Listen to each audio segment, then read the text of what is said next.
What's happening, y'all? Welcome back to the Media Goose channel. It is I, RJG, the Media Goose, and the goose is loose, baby. I'm coming at you today with my review of episode 7 of season 2 of Daredevil Born Again, the penultimate episode of the season.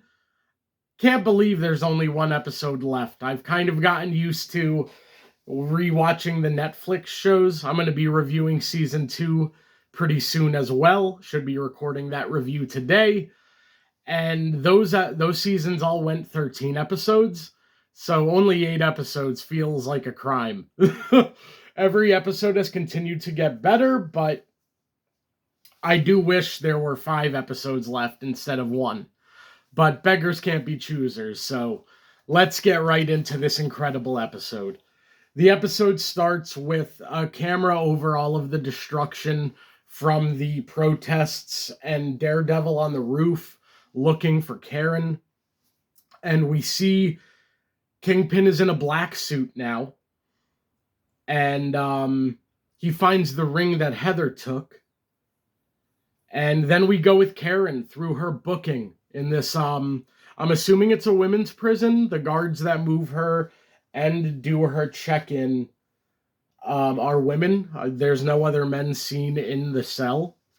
And then when Kingpin arrives, he's in the white overcoat on top of the black that he was wearing. And he looks so damn good. And this scene between Karen and Fisk was awesome. They haven't interacted in Born Again yet. I don't think they've interacted since season 3 of the Netflix show.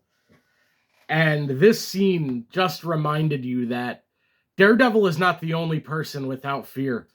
Karen walked right up to Kingpin's face and said, "I've never seen you scared. I like it." Karen don't give a fuck.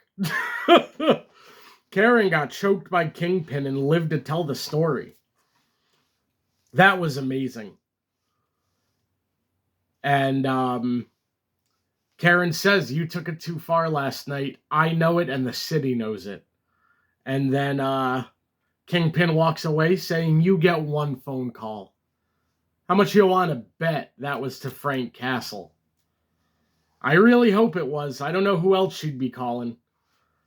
And then we get Daredevil and Bullseye back together. No, not yet. First, we get Jess and Matt on the roof, and Cherry shows up. And they say that they have somebody in the 15th where Karen is. That's when we find out Jess is also going to leave to go back to her daughter. And then we cut to Karen.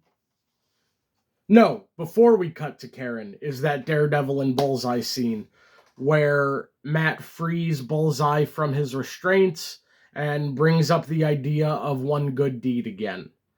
So we know that Daredevil asked Bullseye to do something, but we don't know what it was. Then when we get to Karen in jail, one of my favorite characters in the Daredevil series canon and all of it returns. This was as big as Jessica Jones returning. This was as big as the Punisher returning. Brett Mahoney is back, bitches. Hell yeah. I've been complaining about Brett not being involved since the first episode of Born Again Season 1. Brett is maybe my favorite side character outside of Daredevil, Foggy, and Karen as the main trio. Brett Mahoney, his journey alongside Daredevil and Foggy's, making their way up in terms of reputation and stature, was always amazing to watch. And he allows Daredevil and Karen to have a moment together. And Matt says he's going to have to cross a line, but not the line that Karen thinks. Then we get to Fisk and D.A. Hochberg, that scumbag. Then Heather comes in. And this is a great scene between these two where Fisk puts the... First off, it's really great because Heather asks Fisk how he's doing. And he says, "I haven't been asked that." And what he says, he always knew life was a prison, but he didn't think he'd be in it alone. Oh, what a just heart-wrenching statement. And then Fisk uses that vulnerability to reveal the ring. And Heather says, I thought I would have had more self-control. And Fisk says, but you didn't. And puts the ring on the table for her to have. And she does take it. That was a really tense scene. Like I said in my last episode review, every scene continues to feel incredibly tense. And it really, every character is so well developed in this show. Then we get Karen and Kirsten arriving at court, and they start having the opening statements. Then we cut to Daniel and Bibi confronting each other. And Daniel says he's going to bring her to a safe house. And then we see that he also tells Buck where they're going. So it looks like Daniel's turning over Bibi, and it's heartbreaking as it starts to unfold. And right before the court case really picks up, Fisk says, do you think Karen Page knows that she is the wounded soldier left out to draw her friends into fire? I think I can do a pretty good Wilson Fisk impression. And that was such a great line. They drew Matt back out. Like a moth to the flame, they brought Matt Murdock out of hiding. And the court case begins, and it's the talk of vigilantes being a result of a broken society. The DA mentions how Karen is not a hero. She's a criminal and needs to be tried like one. And at the end of opening statements, Kirsten introduces her co-counsel, Matt Murdock. Only Matt Murdock could have a shock appearance in his own show. Talk about aura. Dude was aura farming hard as fuck. And Matt arrives, and it gets right to him cross-examining Powell. And he asks him who gave the task force the power that they have, and he says Mayor Fisk, and he says it sounds serious, and he says as a heart attack. They almost caught Matt because Cherry had a heart attack. Powell's a real son of a bitch. And then that scarred officer is on the bench as well, being examined by Kirsten, and he just keeps saying, I was told, I was told, I was told. And she's like, oh yeah, well, what else did Powell tell you? And the judge says there's no jury to play to. And Kirsten goes, oh, really? And then it shows the cameras. Because Kirsten knows from the swordsman trial, she's not winning this. She has to win the court of public opinion, as Matt Murdock often talks about. So that's why she's making these grand plays. Then we get back to Daniel and Bibi, and they're in the car, and it becomes clear Daniel plans on giving Bibi up. And he tells her what he did. And it's clear that Daniel almost thinks that him handing over Bibi, he doesn't deserve anything better than that. He thinks that what he did with Buck, burying that body, made him complicit in everything now. So his punishment is to have to turn over his friend because of his own unworthiness.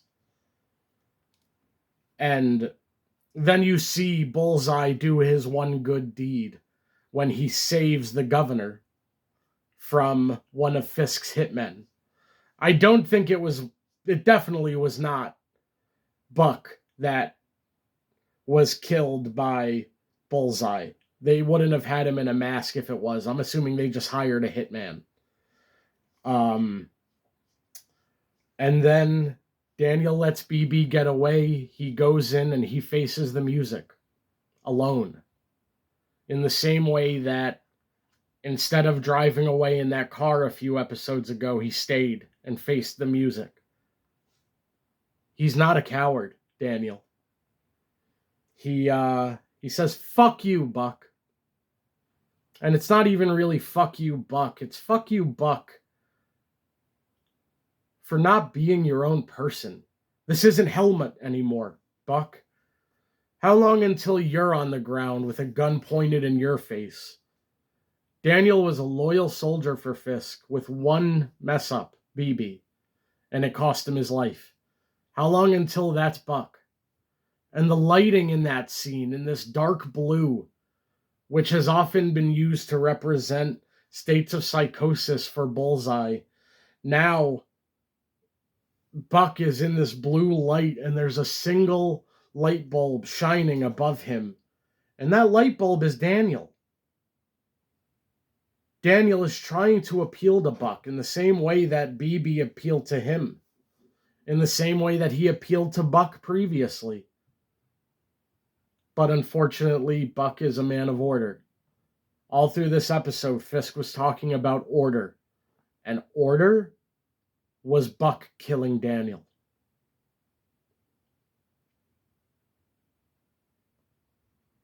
That character had such a different arc than I was expecting for him. Part of me wonders if it would have been better to see him really become Kingpin's second in command. I really thought they were going to do something with Kingpin becoming like a father figure, kind of like Penguin and Vic from the Penguin show. And in this season, they kind of separated Daniel from Fisk in a way that upsets me. I wanted to see more of Daniel and Fisk and more of Fisk in Daniel. Instead, they really made it a solo individual story with him and Bibi, and it was really good, and I loved seeing this arc for Daniel. I just honestly don't know if it was the best choice for the writing of the show. Although we're moving away from Fisk now, clearly. This season is going to end with Fisk out of power, either having fled the country or in prison. So, maybe having Daniel out would have left. I wanted him to be like the Rose. Like, even though he wasn't actually Kingpin's son, I would have loved for him to have the reputation as Kingpin's, like, ward. I think there could have been a lot there, but they kind of went the Vic from the Penguin route with this, but didn't even do it in the same way because it was Daniel and Buck, not Daniel and Fisk. I really wanted to see Fisk and Daniel, for their stories to come together more. I wanted Daniel to turn on Fisk or vice versa, not Daniel and Buck. But it was wonderful. And I think it really showed the difference between two kinds of people. The people like Daniel, the hopeful kind, and the people like Buck, the people who will just do the order, do the terrible thing. You know, those people who say, I was just doing my job? Those ICE agents now? Those certain soldiers? I was just doing my job. That's what the Nazis said. And unfortunately, a character that was getting a lot more development in Buck, the moment he pulled that trigger, which was a moment after Matt said amen, there's no coming back for Buck now. When he killed Daniel, there's no walking that back. Daniel was the one person who was capable of good in that kind of royal court of Fisk's people. Buck, Daniel, Heather. Heather's gone too. Her scene with Karen, oh my God. Talking about the random pairings they put together. Karen and Heather's scene was incredible. Karen using Matt against her. This man lays next to me and I don't know who he is and it scares me. Yeah, well, it should scare you, but it's also hot. Karen don't give a shit, man. I think Heather is probably going to be Muse in season 3. And I kind of want her to kill Karen. I feel like where this season has really been like a dismantling of Fisk, that might happen for Matt next season. So, y'all, as Matt was praying, saying his prayer as well for help, Jessica returned. So, we're heading into the season finale. Jessica Jones and Daredevil are together. Karen Page made a call while she was in jail that I am hoping was to Frank Castle. I hope we see him in the next episode. I feel like we have to see like a big final fight between the AVTF and Fisk and Daredevil and his army. I kind of imagine it like the end of The Dark Knight Rises, 2 armies going at each other with their leaders fighting in the midst of it. Bane and Batman, but in this it's Kingpin and Daredevil. It'll probably be Daredevil, Jessica. I don't think Luke Cage will be back. Maybe Danny Rand, but I wouldn't be shocked to find out Danny Rand is with Luke Cage doing a Heroes for Hire thing. So it's Daredevil, it's Jessica Jones, it's Bullseye, it's hopefully the Punisher. I know they continue to say it won't happen because of the rights. I'll continue to hope Spider-Man swings in. And I don't know who else. She-Hulk had connections with Daredevil. There were some other heroes and villains in that crossover between She-Hulk and Daredevil. Will any of them get involved? I don't know, y'all, but there's only one episode left. Episode 7 was incredible. The fight from episode 6 between Fisk and Matt. Episode 6 and 7 were just excellent. Watch them back to back, just one into the other. They are so damn good.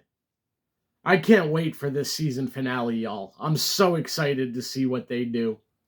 Please, let me know what you think of this season of Daredevil. I wish we had like 3, 4, 5 more episodes left, but how can I complain when the show's been this damn good?